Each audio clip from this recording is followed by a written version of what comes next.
Americans are caught in perhaps the most sophisticated psychological operation of all time.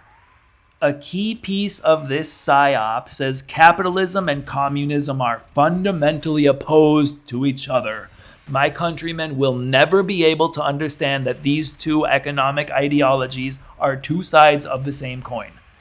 When Americans extol the supposed virtues of capitalism, the right to form a business and work where you want, they're not wrong, those are good things, but they ignore the fact that capitalism loves open borders. Capitalism wants our border undefended. Capitalism wants unlimited third world immigrants because you can pay them less money. This is because capitalism is designed to funnel money to the top, just like communism. Visit an Amazon warehouse and tell me how it's any different from a factory under communism. The major difference is that the capitalist factory is a little more efficient at extracting wealth and putting it in the pocket of the owner. Boomers like to say, nobody held a gun to your head and forced you to work at Amazon. It's a retarded argument made by idiots who are complicit in the economic ransacking of Western society. The best way to respond to that argument is to say, well, okay, nobody held a gun to your head and forced you to be historically and economically illiterate, you dumbass.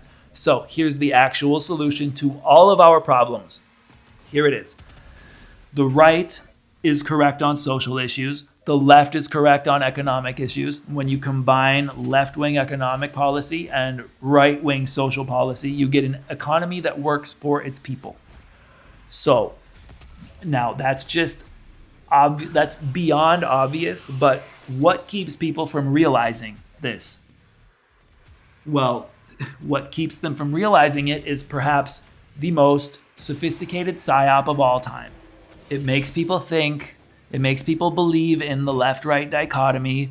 It makes people think fascism, communism, socialism, and Marxism are all the same thing. It's a psyop that makes people believe capitalism is opposed to communism. And I'm sorry if this is going to break some people's worldview, but communists and capitalists are not enemies. They are allies. The communist-capitalist nexus won World War II. Remember? If they weren't on the same side, then they wouldn't have been on the same side in a global war. Isn't it funny how basically nobody has ever said that? Nobody who normies know, and I guess that makes me a normie because I'm the first person who I've ever heard make that point. The point that if commies and capitalists weren't on the same side, they wouldn't have been on the same side in World War II. Right now, we are ruled by amoral capitalism.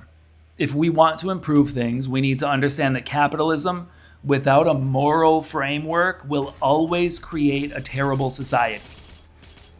And people say, well, whose moral framework are you talking about? The moral framework of Jesus Christ, obviously. And if you disagree, get fucked. Secularism created pregnant men. So we're done with secularism. But don't worry, Americans will never be able to make this mental shift. They've been indoctrinated since birth to believe freedom always equals good. The word good has been removed and just replaced with the word freedom. So, Satan, nice job, chef's kiss, very well done. The core American value is fundamentally satanic. Do as thou wilt shall be the whole of the law. That's from Aleister Crowley, a prominent Satanist. And of course, right now there's some tarred-ass Satanists trying to obfuscate things like, oh, we're not Satanists, we're Thelema. That's cute. Don't care, didn't ask. Cope, seethe, cry, go away. America's freedom of religion was always designed to become freedom from religion. Atheists are actually correct about this. This is an argument I remember from my atheist days.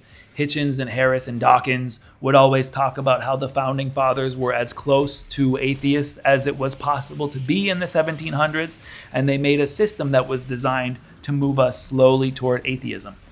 Of course, it was always painted as a good thing, like the further we move away from those naughty Christian beliefs, the better our countries will be.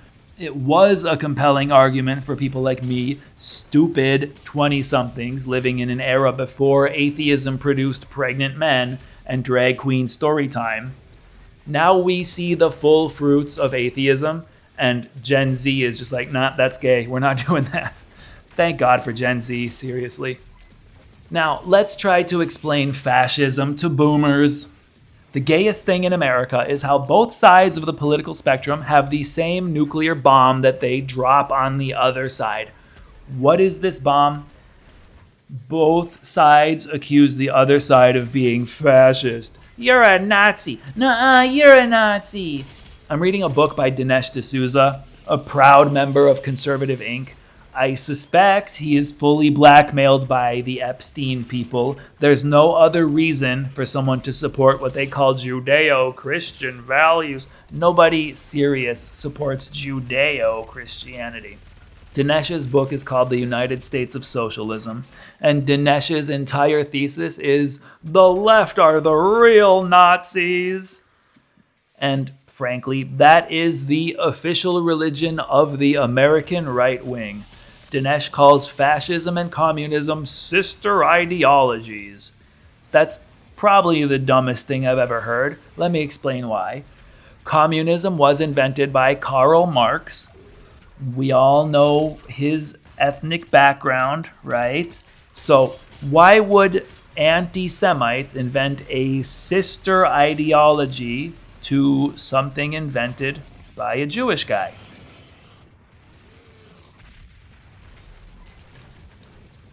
I'm making this pause deliberately long. This is where Conservative Inc.'s narrative reaches a dead end. Would it perhaps not make more sense for anti-Semites to invent an ideology diametrically opposed to communism? And in fact, that's what fascism actually is. It was a counterweight to communism. It was a movement against communism.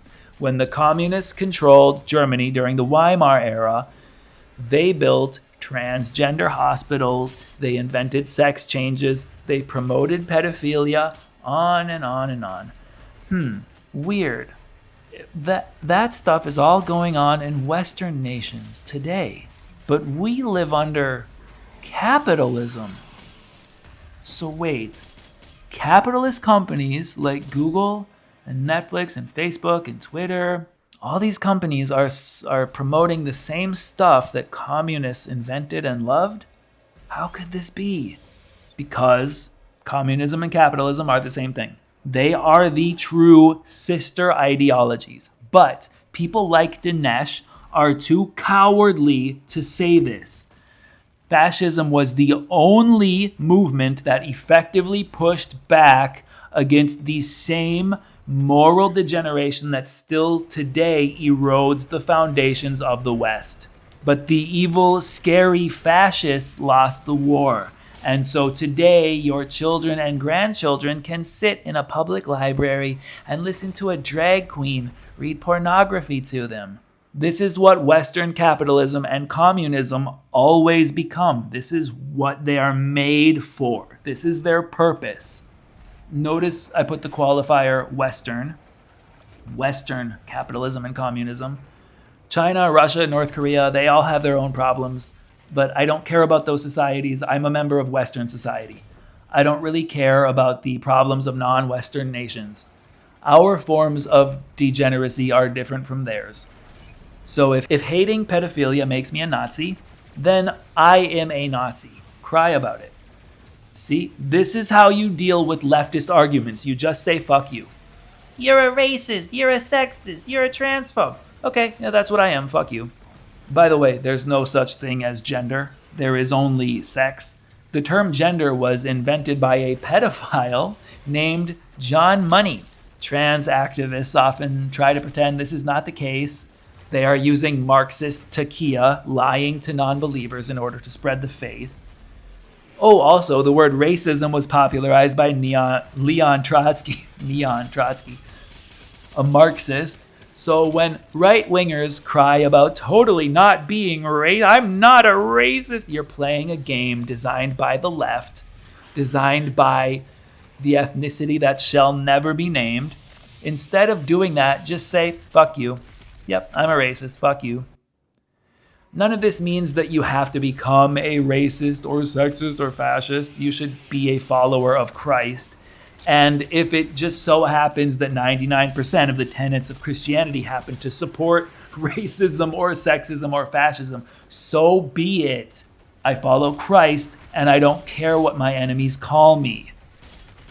The evil, scary, meanie Nazis offered low-interest home loans, and 25% of the loan was forgiven for every child you had. And there was an increased tax on unmarried people. Those are good ideas, and if you want to call me a Nazi, okay, guess how much I care. Fascists kill pedophiles. Anti-fascists are pedophiles. That's why our pedo culture hates fascism so much. That's the reason. Once you understand this dichotomy, everything makes sense. Fascists kill pedos. Anti-fascists are pedos. Western culture right now is anti-fascist. In 2025 and 2026, Western culture is anti-fascist. Therefore, our culture is pro-pedo. I don't know if I would call myself a fascist, but if it makes my enemies cry, then bash me the fuck up. All right, cutie pies, that's the end of this. I love you. I'll see you later. If fascism makes your enemies cry, then maybe it's time to look into it.